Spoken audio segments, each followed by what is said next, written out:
예, 앞서 뉴스연구소에서 들으신 대로 현안이 상당히 많은 아침입니다. 그래서요, 여당인 국민의힘의 정책위 의장 성일종 의원을 지금부터 연결해서 좀 의견들 두루 들어보려고 합니다. 성일종 의원 연결하죠. 성 의원님 안녕하세요.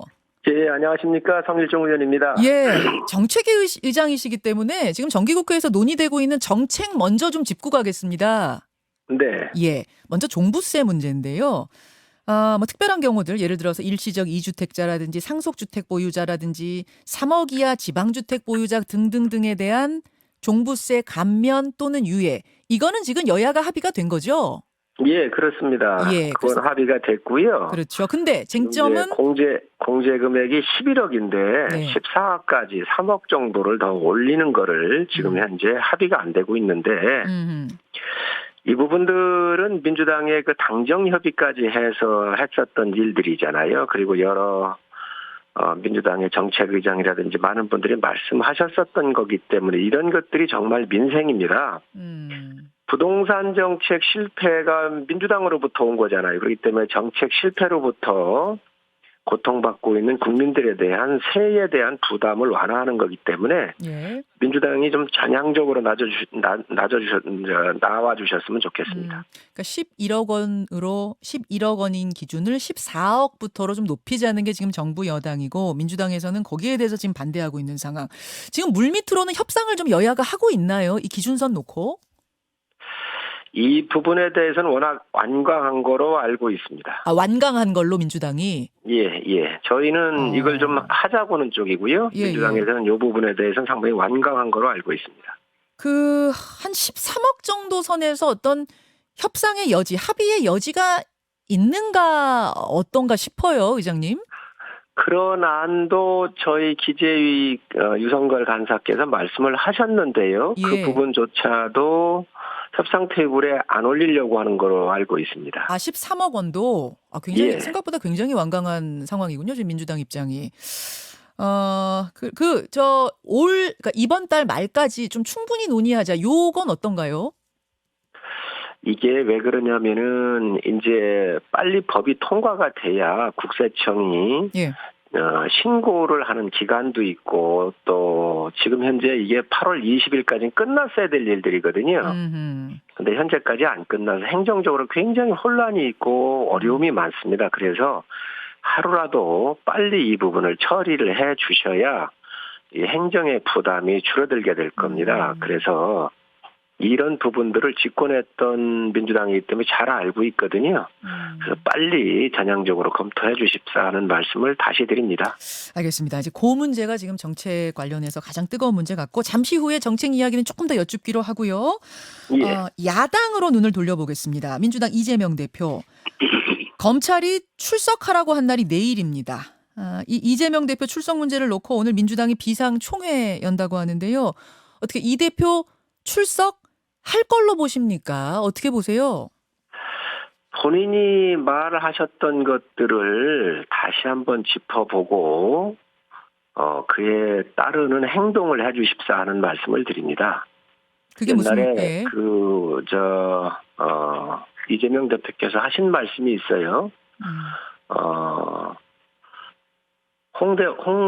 홍준표 대표한테 하신 말씀이 있었는데 그때 뭐라고 그랬냐면 정의와 상식의 구현으로 보입니다. 적폐와 불의를 청산하는 게 정치 보복이라면 그런 정치 보복은 맨날 해도 됩니다. 이렇게 얘기를 하셨는데 지금 하고 있는 것은 본인이 늘 얘기했었던 것들에 대한 하나의 반추 아니겠습니까? 그래서 떳떳하다고 한다면 이게 나가셔야지. 정치 보복이라고 그러는데 아니 지금 이게 정치 보복이 될 수 있나요? 선거법 위반이잖아요. 선거법 위반. 예. 그렇습니다. 지금 검찰이 출두를 요청한 것은 정치 보복이 아니라 그 대선 과정에서 있었던 본인이 얘기한 거에 대한 확인하는 과정이란 말이죠.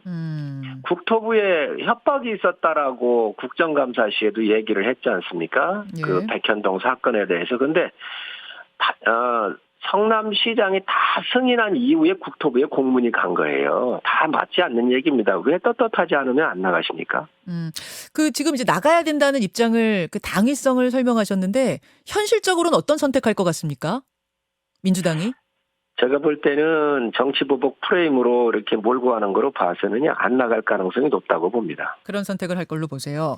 근데 이제 예. 민주당에서는 그런 얘기합니다. 이 부분에 대해서 서면 조사를 착실히 받고 있었고 두 번에 대해선 답을 했고 세 번째 거 답 쓰고 있었는데 갑자기 나오라고 하더라. 이거 망신 주려고 포토라인에 세워서 망신 주려고 그러는 거 아니냐. 이렇게 말하는데요. 그러면 기초의원, 광역의원, 시장군수, 국회의원들 가서 다 조사받고 온 사람은 뭐라 할 겁니까? 본인이 더 모범을 보여야 되는 거 아닙니까? 근데 또 받고 온 사람도 있지만 받지 않고 서면 조사로 끝난 경우도 있지 않느냐. 이제 이런 건데요.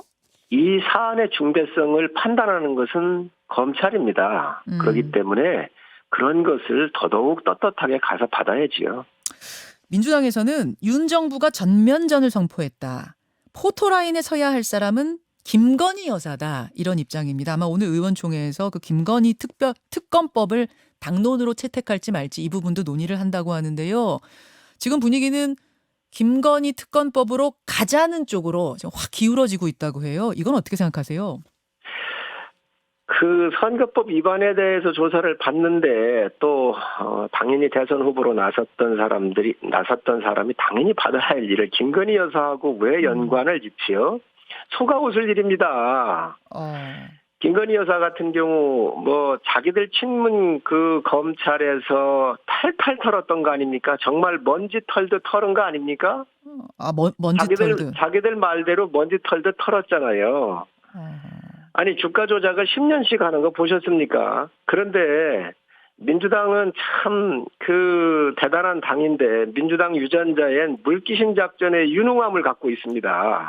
그 무슨 말씀이세요? 선거법하고 예. 이게 무슨 관련이 있지요? 저는 이해할 수가 없습니다. 떳떳하게 나가서 받으시라 그러십시오. 선거법 위반 혐의하고 김건희 여사 특검하고 무슨 관계가 있느냐, 어떻게 물귀신같이 자꾸 이걸 끌고 들어가느냐, 물타기 하느냐 그 말씀이신 것 같아요. 근데 이제 이런 얘기합니다. 오히려 윤 대통령이 허위 사실 공표했다. 도이치모터스 주가 조작 관련해서 그런 적 없다고 했는데 그거 허위 사실 아니냐. 그렇기 때문에 그걸 좀 짚어야겠다. 포토라인 설 사람은 김건희 여사다. 이제 이렇게 얘기하는 건데요. 그 윤 대통령 말이 허위 사실이다라는 거에 대해서 어떻게 생각하세요?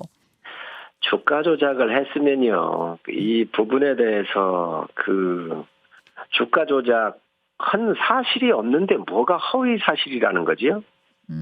주가 조작을 한 사실이 있다고 한다면 허위 사실이 될 수 있을지 모르겠습니다. 예를 들면 백현동 사건 났었을 때 국토부에 협박이 있었다라고 얘기를 했는데 국토부에 협박이 전혀 없잖아요. 다 밝혀졌잖아요. 공문에 다 나왔잖아요. 그러니까 이런 것들이 허위지만 주가 조작 사실이 없는데 뭐가 허위라는 거죠. 있을 수 없는 이야기를 지금 물귀신 작전으로 가고 있는데 참 민주당의 이런 부분에서 굉장히 유능함을 보는 것 같습니다. 이재명 대표가 비공개 최고위원 회의에서 이런 말을 했대요. 이재명 특검도 받을 테니 김건희 특검도 하자. 그러니까 쌍특검 하자. 요 제안이 혹시라도 온다고 하면 이게 지금 보도가 나온 거라서 아주 정확하게 확인은 더 해봐야겠습니다만 실제로 이렇게 쌍특검을 요구한다면 국민의힘의 입장은 어떤가요? 있을 수 없는 이야기지요. 자기들 문제만 받으면 되지요. 왜 특검을 받아야 됩니까? 주가 조작을 자기들이 다 친문 검사들 다 전진 배치해서 수년 동안 탈탈 털었는데 없는 것을 뭘 가지고 지금 특검을 하자는 거지요. 전 있을 수 없는 이야기입니다. 본인이 본인 거를 본인이 받아서 본인이 정리하면 됩니다. 알겠습니다. 자, 야당 얘기 이렇고요. 여당 얘기로 좀 가보겠습니다. 오늘 하여튼 질문거리가 많은 날이에요. 예. 왜냐하면 오늘 이제 여당은 국민의힘은 전국위를 열거든요. 새로운 비대위를 꾸리기 위한 당원당규 개정을 그 자리에서 하게 될 텐데 하루 전인 어제 이준석 전 대표가 기자회견했습니다. 대구에서. 법원 판결 무시하고 당원당규를 졸속 소급 개정해서 스스로 부끄러움을 덮으려 한다. 이거 반헌법적이다. 이렇게 비판했습니다. 어제 기자회견 보신 소감, 총평이랄까요? 어떠십니까? 여당의 대표 또 전직 대표는 굉장히 무거운 자리예요. 대통령 다음으로 무거운 자리잖아요. 예. 당을 대표하고 하기 때문에 그렇기 때문에 아무리 할 얘기가 많아도 좀 참을 줄 알아야 한다고 생각을 하고요. 또 이 대표께서도 본인도 좀 성찰을 하면서 50% 정도를 질 줄 알아야 큰 정치를 할 수 있습니다. 이런 상황에서 계속 비난만한 상황은 아니라고 보여지고요. 이런 문제의 본질적인 문제는 또 본인한테 시작이 된 것도 본인한테 시작된 거잖아요. 그 성상납 의혹 말씀이세요? 그렇습니다. 성상납 의혹과 증거 인멸에 대한 문제점으로부터 나왔기 때문에 이것들에 대한 여러 가지 책임이 함께 있는 것입니다. 그래서 지금 반헌법적이다 이렇게 막 말씀을 하시는데 예. 이런 부분들은 좀 정제할 필요가 있다고 보여지고 법원의 판단에서 저희 당이 예.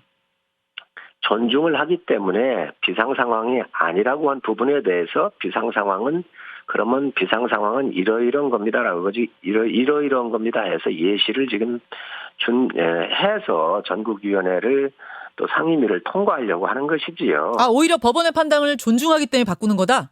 당원당규를?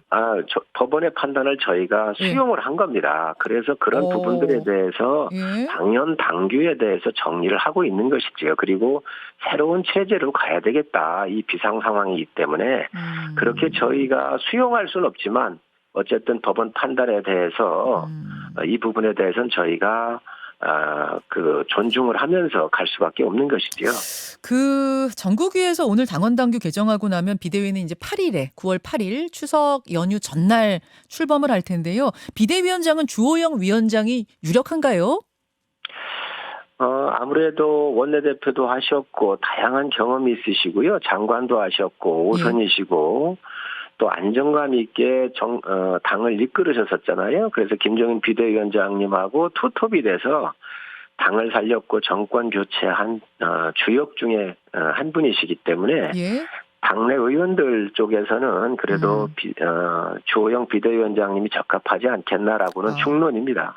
그게 대부분의 여론. 근데 이준석 대표 어제 말을 들어보니까 주호영 체제 유지는 당이 소송에서 패소하려고 작정한 것이다. 이렇게 얘기를 하더라고요. 법원 판단에 굉장히 불리하게 작용할 수 있다. 주호영 비대위 체제는.로 다시 가는 건. 그건 어떻게 보세요? 보는 각도에 따라서 틀릴 수 있게 보는 거 아니겠습니까? 그렇지만 저희가 그런 부분들을 다 고려해서 비상 상황이라고 인정을 안 했기 때문에 그 비상 상황에 대한 정의 아까도 말씀드렸지만 그런 부분을 다 정리해서 저희가 지금 가고 있죠. 주호영 비대위원장이 다시 와도 뭐 법적으로 즉 패소 가능성이 높아지거나 이런 건 없을 거라고 다 검토는 하신 거예요, 법률적으로? 그렇습니다. 그 정당법에 대해서 제일 권위자들인 외부에 있는 변호사들 여러분이 참여하셨고요. 당내에도 판검사 출신들의 의원들이 많이 있잖아요. 그래서 당 내외에 많은 법률가들이 함께 의논을 해서 여러 대안 중에 하나로 이렇게 이 방향을 잡아서 가고 있는 것입니다. 근데 판검사 출신들 많으신데 지난번에는 못 맞추셨잖아요. 가처분. 그래서 제가 이번에는 잘 내다보신 건가 궁금하는데 하여튼 알겠습니다. 사실 정당 자치라고 하는 측면에서 보면 이런 판결이 나올 수가 없는 부분이 있습니다. 그렇게 보세요. 당 윤리위도 28일에 열립니다. 이제 여기서 이 대표 추가 징계도 논의가 될 걸로 보이는데 이 부분도 어제 이 전 대표가 굉장히 강하게 비판하더라고요. 말을 막으려고 하는 점에서 보수가 상당히 위험하다. 양두구육이라는 사자성어 하나 참지 못해서 길길이 뛰고 있다. 각하 방귀 끼는 데 맞춰서 시원하겠습니다 하면서 지금 심기경호하고 있다. 이거 어떻게 들으셨어요? 과하지요. 지금 정치를 하는데 너무 과한 표현은 적절하지 않다고 생각을 합니다. 지록위마도 등장했어요. 지금 특히 초재선들이 지금 뭐를 보면서 딴소리를 하고 있다. 뻔히 알면서 잘못된 길로 가는 걸 알면서도 그런다. 뭐 이런 얘기 하는데 역시 성일종 의장님도 뭐 재선으로서 어떻게 들으셨습니까? 아무래도 이제 다선 분들께서 좀 더 폭넓게 이야기하신 부분이 있고요. 또 초재선 중심으로 해서 지금 전직 대표로서의 여러 가지 그 워딩이 좀 강하니까 그런 부분에 우려했던 부분들이 맞습니다.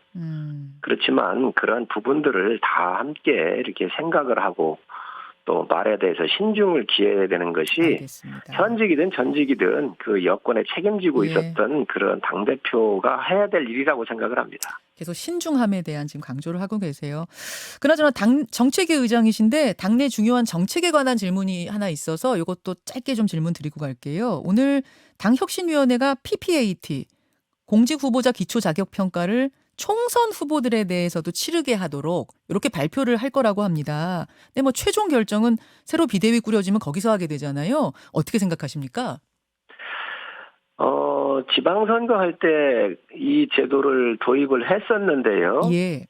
상당한 부작용이 좀 있었습니다. 예를 들면 떨어지신 분이지만 많은 당원도 이렇게 가입을 시켰고 당에 굳은 일이 있을 때마다 온몸을 던져서 일을 했었던 그러한 분들이 출마 기회조차도 가지지 못했었던 거에 대해서 선거가 끝난 이후에도 여러 후유증들이 좀 있었습니다. 예. 그렇기 때문에 민주주의는 배운 사람 안 배운 사람 이렇게 가리는 게 아니잖아요. 누가 더 열심히 일을 하고 봉사할 수 있는 거냐.